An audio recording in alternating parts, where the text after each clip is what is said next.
जय मां मरी आप सभी को। मरी मां सदा सहाय।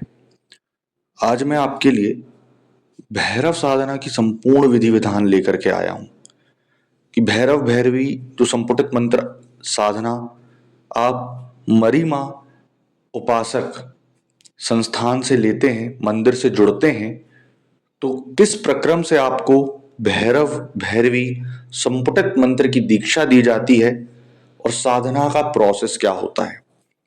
पहले मैं एक छोटा सा इंट्रो आपको बता दूं। भैरव ही शिव है और भैरवी ही काली है। दोनों एक दूसरे के अर्धांग और अर्धांगिनी है। पहली चीज, भैरव भैरवी संपुटित मंत्र जो होता है उसमें दोनों शक्तियों को चलाया जाता है, जैसे कि भैरव और भैरवी। भैरव को रोकने वाला भैरवी होती है और भैरवी को रोकने वाला भैरव होता है। अन्यथा संसार में और कोई भी शक्ति नहीं जो इन दोनों को एक दूसरे से रोक पाए। अब आते हैं कि इसकी साधना की दीक्षा कैसे होती है। जिस दिन आपको इसकी दीक्षा दी जाती है उस दिन आपको व्रत रखना होता है। शराब, मांस, मटन, मीट, मदिरा, सिगरेट, दारू, इन सारी चीज से दूर रहना होता है जिस दिन आपकी दीक्षा होगी।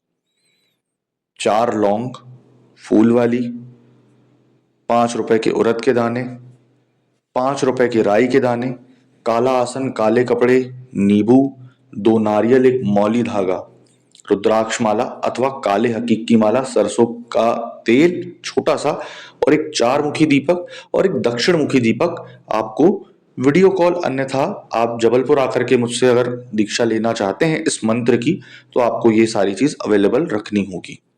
और हो सके तो कुंवारी कन्या के हाथ की बनी खीर। अब उसके बाद जब मैं भी उपवास रखूंगा, आपको भी उपवास रखाया जाएगा, तब साधना का प्रक्रम चालू होता है कि आपको दीक्षा दी जाती है। दिया वगैरह, धूप दीप अगरबत्ती करने के बाद, नींबू चढ़ाने के बाद सबसे पहले आपके सर से नींबू उतारा जाएगा। ठीक, ये एक तरीके का तंत्र काट होता है। उसके बाद 9 उंगल 3 गठान मार करके मौली धागा आपको बांधा जाएगा, जो कि एक तरीके का शक्ति ट्रांसफर होता है। अगर आपको किसी भी रूप में वो दिख जाए, क्योंकि अगर मैं पहले से बता दूंगा कि वो किस रूप में आपको सपने में दिखेगा या दिखेगी, तो आप उसको ही इमेजिन करके सोगे, इसलिए मैं बताता नहीं हूं। तो एक तरीके का ये शक्ति ट्रांसफर होता है। आपका बंधन पहले कट किया जाता है, उसके बाद आपको बंधन में, भैरव भैरवी के बंधन में डाला जाता है ताकि उसकी ऊर्जाओं को आप महसूस कर सकें साधना के दौरान। फिर 2 बीज मंत्र करवाए आपको जाते हैं, 7-7 बार उनका स्मरण करवा के। उड़द और राई आपको उनको अर्पित करने के लिए दिया जाता है। उसके बाद 4 लौंग जो आपको दी जाती है फूल वाली, वो आपको मुंह में रख करके सोनी होती है। सुबह आपको पूर्व, पश्चिम, उत्तर 3 दिशा में फेंकने के बाद दक्षिण वाली लौंग खुद को खानी होती है, क्योंकि आप काल के पास जा रहे हो। तो इतना विकराल है कि वो काल को खा जाता है। ठीक है, तो वो महाकाल ही। जब ये सारी प्रक्रिया आपको करवाई जाती है, फिर आपको माला चलाना बताया जाता है। फिर आपको आसन में कैसे बैठना है, साधना कैसे होगी ये बताया जाता है। काला आसन, काले कपड़े में 41 दिन की साधना अगर आप करते हैं तो 33 माला पर डे आपको 1.25 लाख मंत्र का जाप करना होता है, जो कि संस्कृत मंत्र होते हैं। उसके बाद आपको इस साधना में प्रत्यक्षीकरण होता है। साधना के दौरान आपको तामसिक चीजों का, हर चीज का त्याग करना है।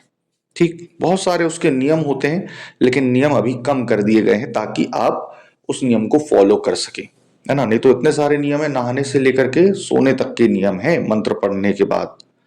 लेकिन वो सारे नियम कम कर दिए गए हैं, इसलिए आप ये साधना कर सकते हैं। और अगर जो इच्छुक हैं, तंत्र मार्ग में आगे बढ़ना चाहते हैं, भैरव भैरवी संपुटित मंत्र के इतने सारे मैंने डाले हुए हैं एक्सपीरियंस की, क्या क्या एक्सपीरियंस होते हैं सारे देख सकते हैं। और इस साधना को करके इसका लाभ अर्जित करना चाहते हैं, कुछ लाइफ में आगे करना चाहते हैं, तंत्र मार्ग में आगे बढ़ना चाहते हैं, तो ये साधना कर सकते हैं। पूर्णतः सशुल्क है, ये साधना निशुल्क नहीं है। इसकी जानकारी आपको नीचे दिए गए डिस्क्रिप्शन में मेरे नंबर पर मिल जाएगी। तो आशा करूंगा आपको जानकारी पसंद आई होगी। जय माता मरी।